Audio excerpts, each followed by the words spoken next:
future. But I would 100% would want my community to do research first, because we all know that a lot of people think Black folk ain't smart, which is check the credentials. Y'all see Sinead Urquhart, Juris Doctor, which means I'm smart. So we all know that a lot of people don't think Black people are smart, but we have PhDs, we have MDs, we have master's degrees, we have Juris Doctors, so forth. That blows my mind. Yeah, oh gosh. I only say that because it's how people talk to us. It's not that you said it. Sinead, I wake up every morning, right? And I know they're movie stars and famous people, so maybe they don't count, right, as pioneers of the community. But I wake up every morning, and if I'm feeling down or I need a kick in the butt, I listen to Denzel Washington. I listen to Morgan Freeman. Those are the people I'm listening to, because I came from an acting background. Denzel Washington is in my top 3 actors of all time. Like, the guy's a genius. I don't know.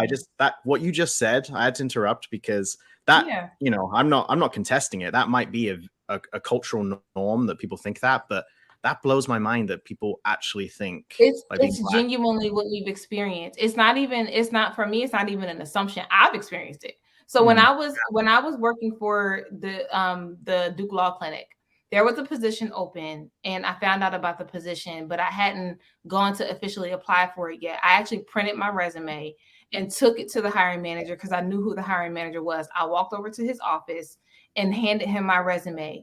He looked at my resume. At the time, my hair was longer, so I had faux locks in my hair. My nails were done, so I had long nails, but I was still dressed professionally.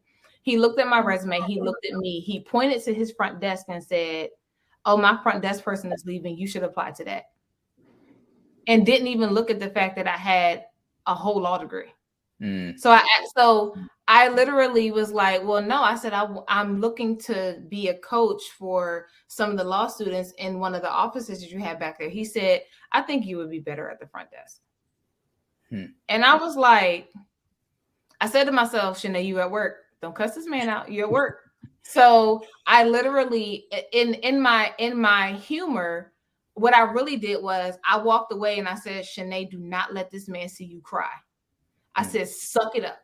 Do not let this man see you cry. And honestly, what I said was, suck this shit up. Don't let this man see you cry. Don't let him feel like he had one over you. That's something we experienced quite a bit. And so I walked out of his office and I bust out in tears.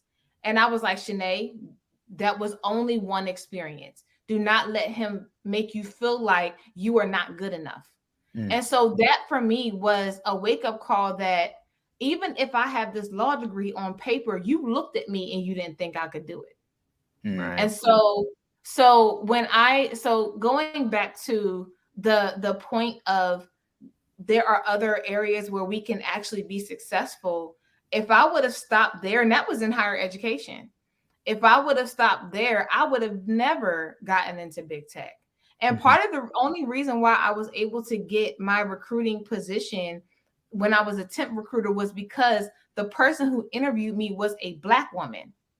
And she actually said to me, if I would have sent the person who was totally opposite of you, if I would have sent the person to interview you who I was going to send, she said he would have looked at you, he would have looked at your hair, looked at your nails, and he would have never told me about your skill set.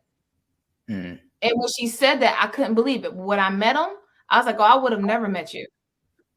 And so when I started to think about how literally that bias comes, I started to there are other places where we can be successful. But when we experience that trauma, we have to continue to do our research to find different areas of where we can be successful. But that trauma for us is a real place.